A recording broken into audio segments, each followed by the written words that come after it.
ఓయూలో విద్యార్థులు ఆందోళనకు దిగారు. ప్రభుత్వం తమ డిమాండ్లు నెరవేర్చాలని విద్యార్థులు నిరసన తెలిపారు. గ్రూప్ 2 పోస్టులు పెంచాలని, డిఎస్సి వాయిదా వేసి మెగా డిఎస్సి ప్రకటించాలని మోతీలాల్ వారం రోజులుగా నిరాహార దీక్ష చేస్తున్నారు. మోతీలాల్ దీక్షకు మద్దతుగా ఓయూలో విద్యార్థులు భారీ ర్యాలీ నిర్వహించారు. ఆర్ట్స్ కళాశాల ముందు బైఠాయించి ఆందోళన చేశారు. డిఎస్సి వాయిదా వేసి మెగా డిఎస్సిని ప్రకటించాలని డిమాండ్ చేశారు. ప్రభుత్వం స్పందించకుంటే తమ ఆందోళన ఉధృతం చేస్తామని విద్యార్థులు హెచ్చరించారు.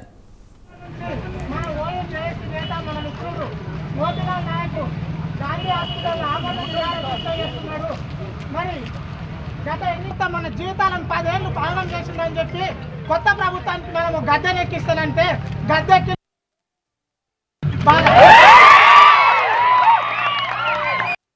లైబ్రరీలోనే కూర్చొని చదువుతాం. మన జీవితాలు బాగుపడాలంటే మనకు ఆయన చెప్పిన సంవత్సరానికి 2 లక్షల ఉద్యోగాల్లో 50,000 ఉద్యోగాలైనా మన ఓయూ జేఏసీ నేత మన మిత్రుడు మోతీలాల్ నాయక్ గాంధీ హాస్పిటల్ ఆమోదం చేస్తున్నాడు.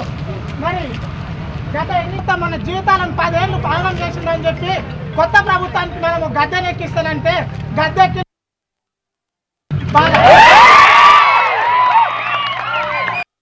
లైబ్రరీలోనే కూర్చొని చదువుతాం. మన జీవితాలు బాగుపడాలంటే మనకు ఆయన చెప్పిన సంవత్సరానికి